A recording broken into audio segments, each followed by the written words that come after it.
like for Mr. Henry Nance, if he would come up, maybe he could enlighten us a little bit on where he picked up that trait. Henry?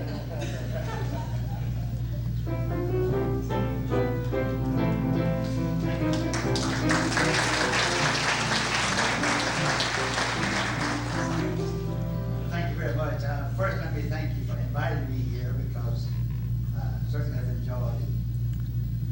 And when I was first called, they told me, said, now you can say anything you want to, good or bad. And I got to thinking, I said, now bad. Bad things I know I can't afford to say them. Then I thought a little bit, and I thought, well, maybe I better just go something else then, rather than this good and bad deal. But I do remember that Mr. Fred Hatchett had an awful lot of trouble whittling out toothpicks. Coach Cooper was coaching basketball. He used toothpicks just by the dozens. Now, there's two or three things that I want to be sure that I get credit for. First, I didn't teach him to throw clipboards, but I did back in sometime his first year at Hillsborough. We had a 10-0 record. 2 or 3 years later, we had a 1-9 record. Now, I'm sure that in that process, I taught him the difference in being 10-0 and 1-9. And I believe he has followed that pretty good for a while, too. He stayed on that 10-0 deal for a long time. And I'm sure he learned that 1-9 wasn't too good. So those are one of the things. Another thing, I taught him to play golf. And my golf game is what I will refer to as football golf. That's 10 tries for 4 yards.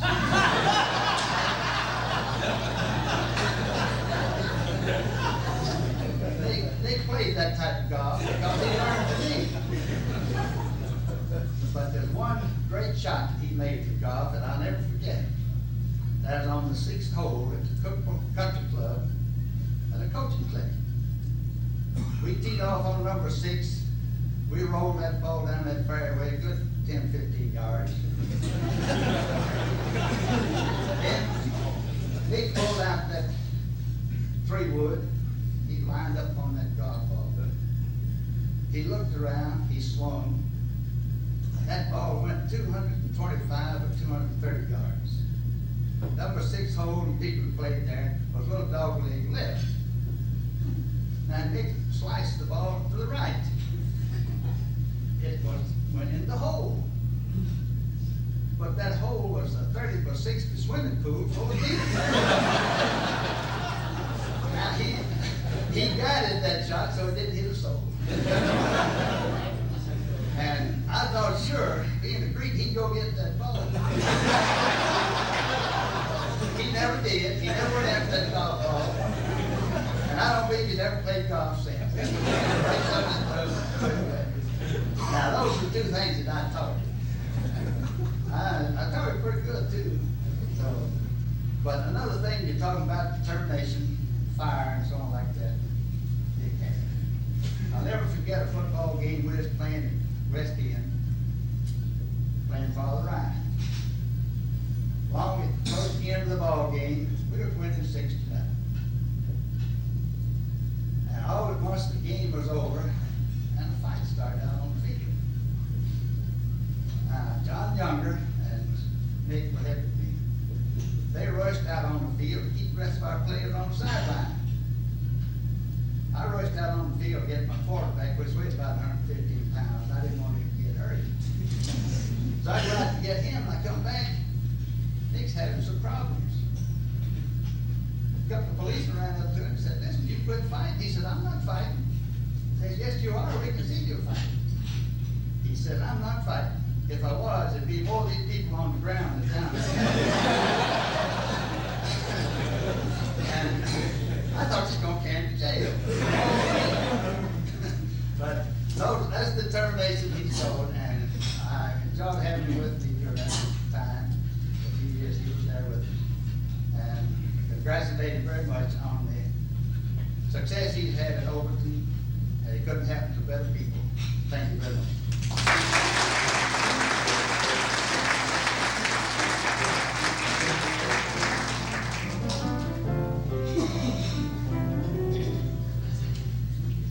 got Nick up to 130 pounds now. In high school, we've heard about how he played at that weight, and someone told me, and I don't know if it was Nick or somebody else I was talking about, that he went to college and did not have a scholarship, went over there determined to go out for football. It's just hard for me to believe that at 130 pounds that you can back the line playing for Middle Tennessee State University. But nevertheless, I understand that he did. I thought it'd be good if we could really set the record straight. You know, Nick tells us these things, and we don't know whether to believe him or not. We don't have any way. We just have to accept what he says when he says it, and we just agree. We say, yeah. So tonight we've asked Coach Bubba Murphy, his college coach, to come here and set the record straight once and for all before Nick gets away from us. Coach?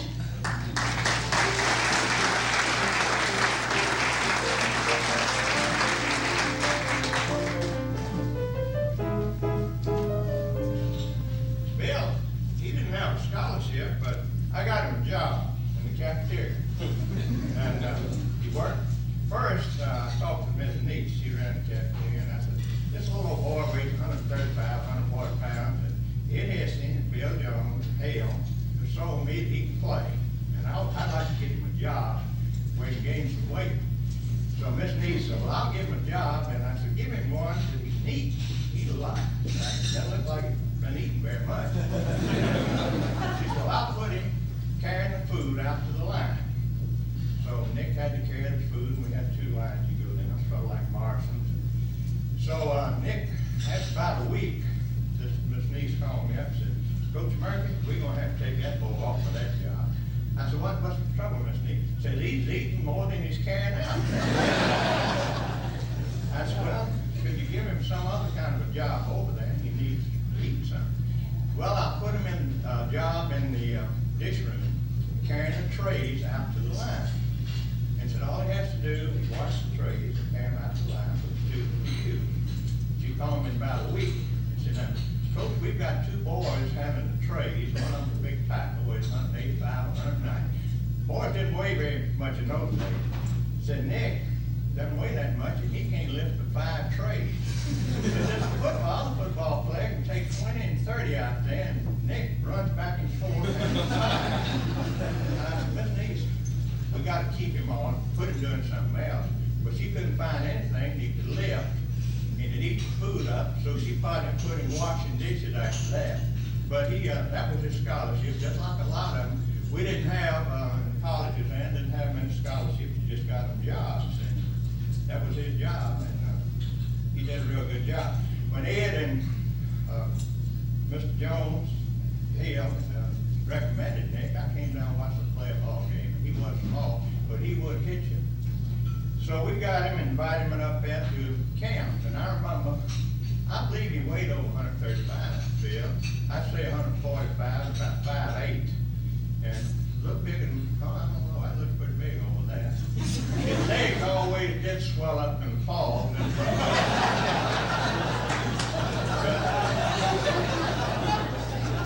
That was 1953. He was right there.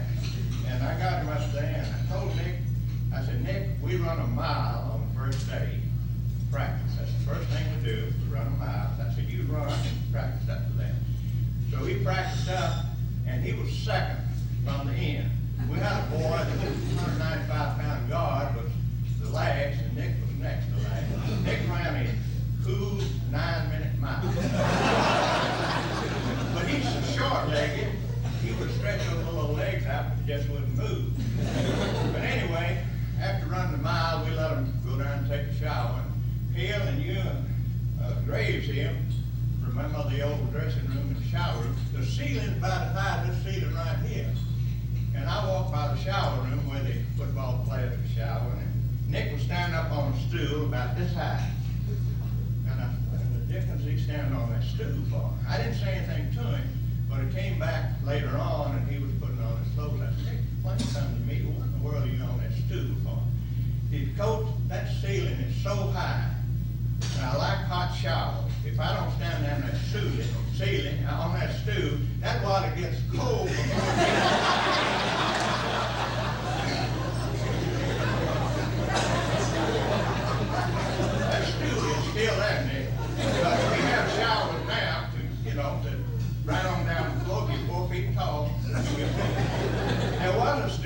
in front of one of the urinals. I don't know whether that was Nick.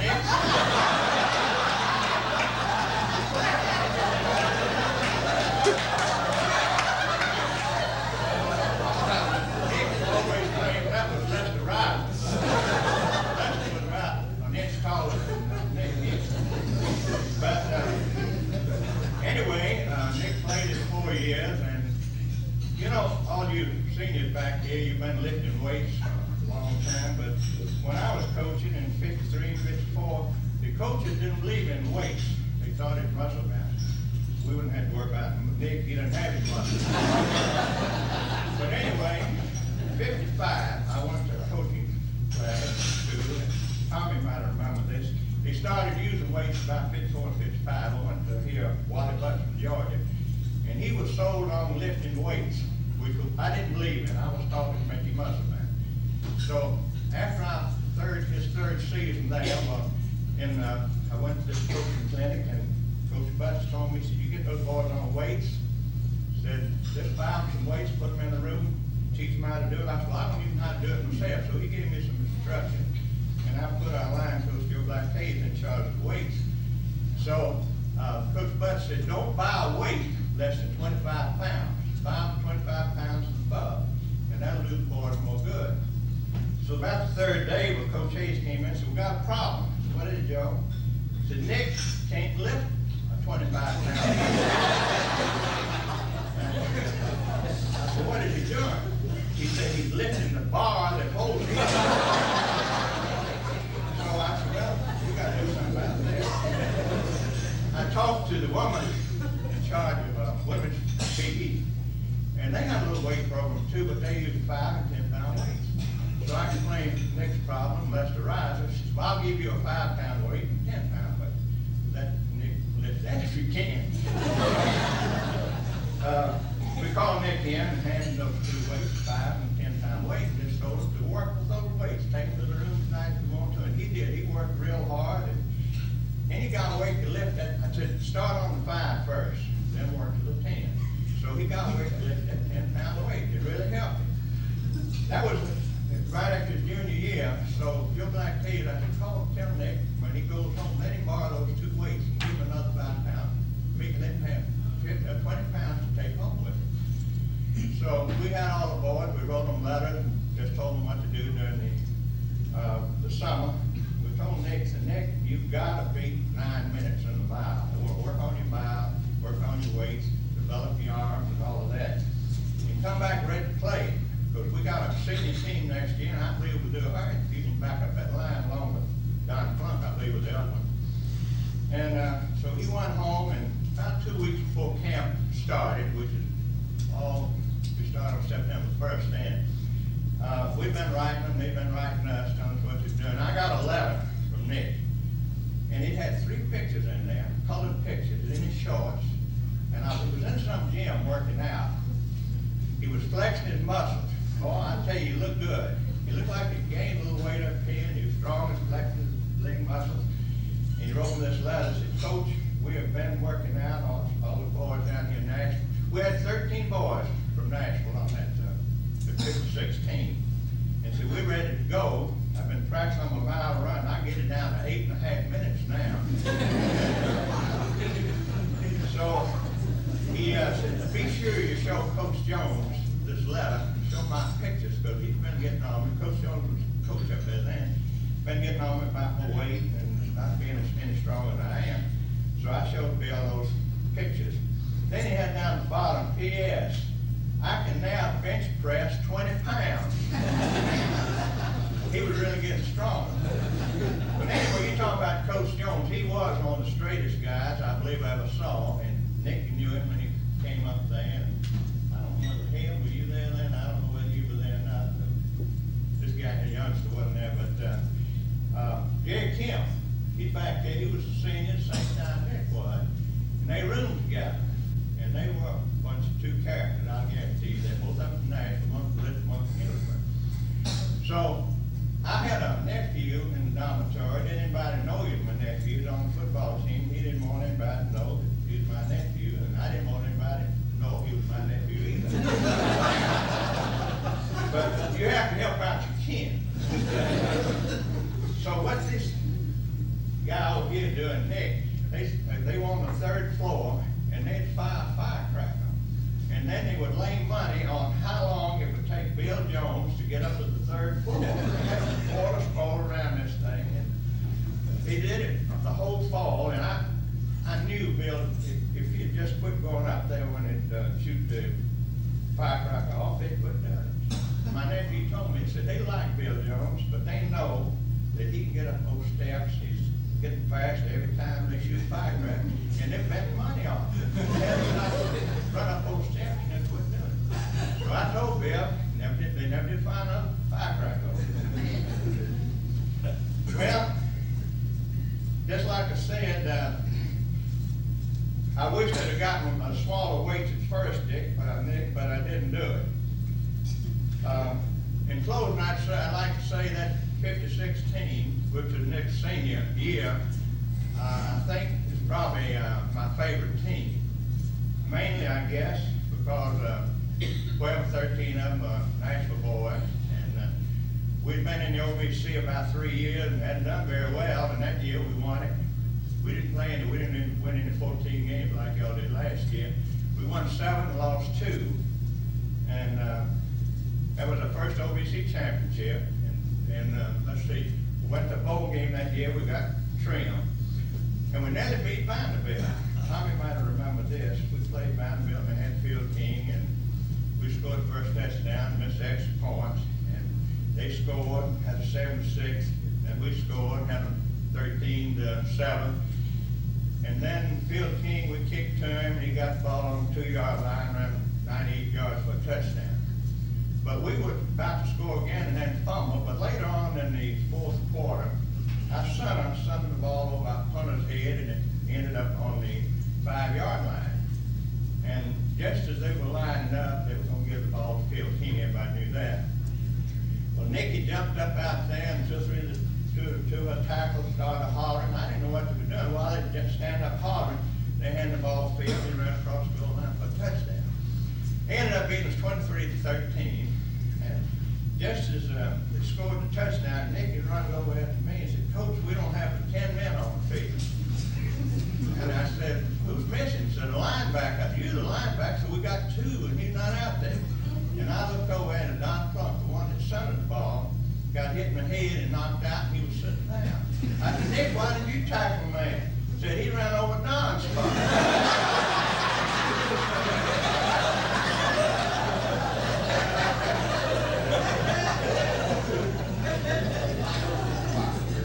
Well, I guess I've been up here long enough. What I'd like to say that I've enjoyed it, appreciate y'all inviting me down here.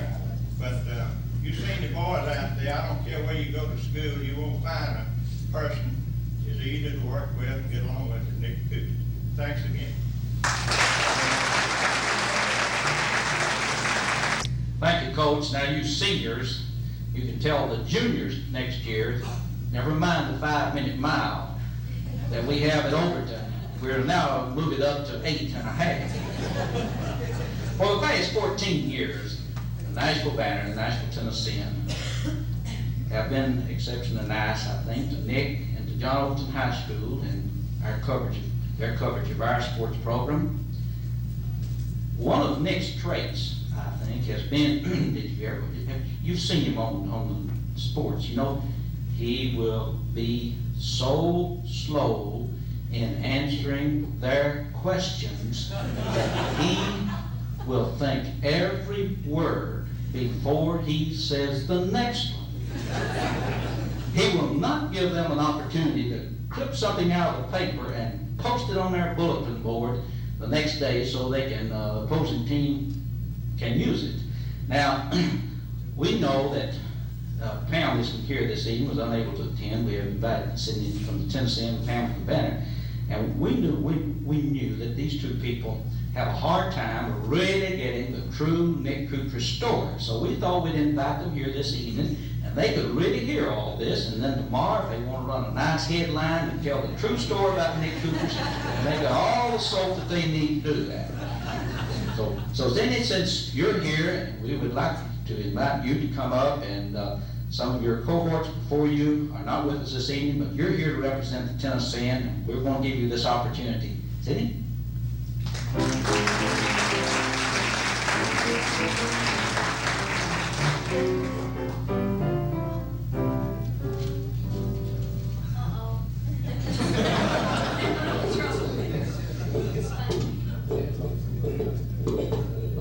Very good. Can you hear me? The main reason that I'm here tonight is to read a letter from Tom Squires.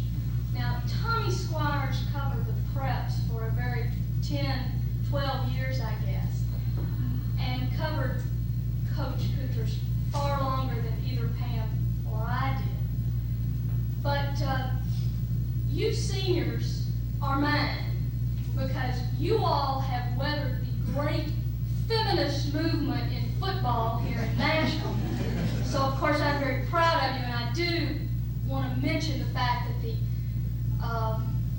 time that Overton did indeed win the state football champion was when it was being covered by the ladies. So you can remember that.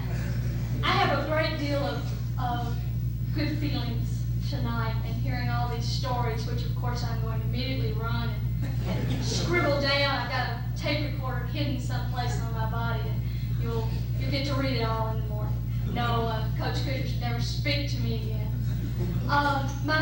The first time that I really met Coach Kuchers, I didn't go alone. Every other coach, I went out and talked to Coach Owen, and hello, Coach Owen, I'm Cindy Smith, and he says, oh, Lord, what's this we've got ourselves into? But not Coach Kuchers.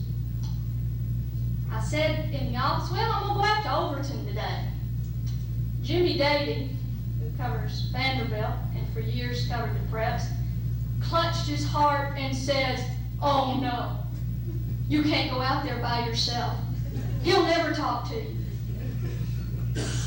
I'll have to take you. And he did. He took me. And he introduced me.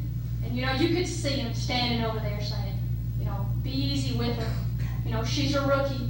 Don't give her such a hard time, Dick. And he didn't. Although there were times he called and said, now read that back to me. I just want to make sure that I got it right. Now, I learned a lot about football from Coach Kuchers. Some really good things. I feel like I owe him a lot.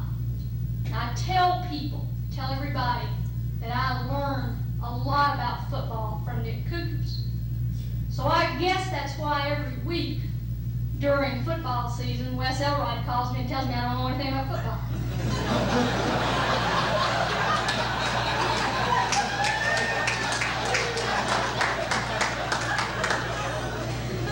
But I think I know what Coach Kuchers is going to do when he retires. I believe he's going to write a series of books. The first book being Sportsmanship in Memphis Public Schools.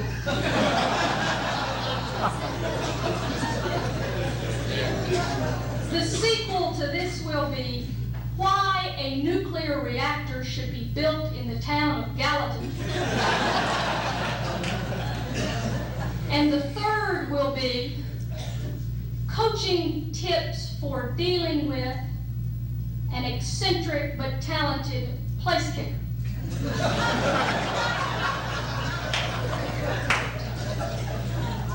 And now I'd like to read this letter from Tommy Squires.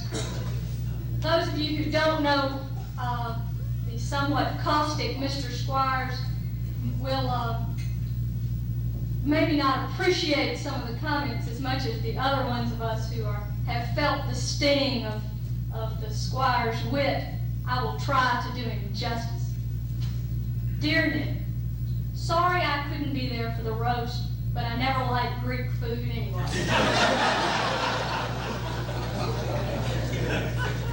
I've asked Cindy to read this letter aloud in front of all your friends, or she could just let them both look over her shoulder. I know there must be a lot of coaches celebrating your retirement, Not that they are glad to see you go, but they want to get in line for that Overton job. Hell, even Wes Elrod can win with the material you've had. This is now subtitled The Wes Elrod's Approach. But seriously, the guy who follows you to Overton will have a big adjustment to make. He won't be used to having 5 vacant periods during the day. I'm sure you'll have something to fall back on after retirement. I know Boots Donnelly could use a good recruiting coordinator, and God knows you've got at least 15 years of experience in that area. It's been quite a while since I covered your games. I can still remember all the screw-ups you made on the sidelines.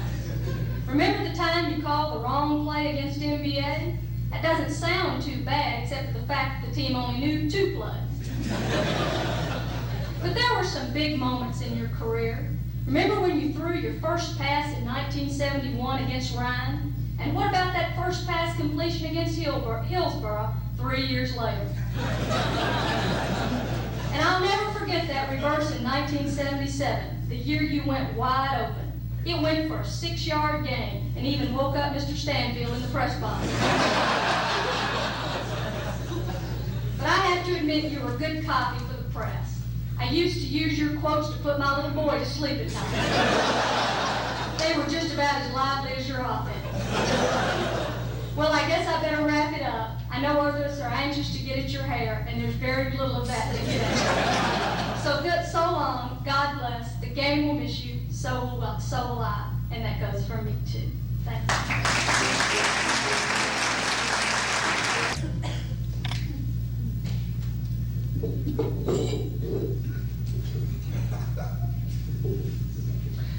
Some of our best games, and certainly some of our largest crowds, have been with those with the games from Montgomery Bell Academy. Not too many humorous moments, Nick. There was a society of mutual admiration between you and Tommy Owen. And both of you as coaches are similar in that you teach the basic, the fundamentals, execution, and few mistakes. What generally results is a fine ball game. One of the senior members of the NIL, Tommy Owen, is with us this evening, and we've asked him to say a few words on behalf of your fellow coaches from the NIL. Tommy?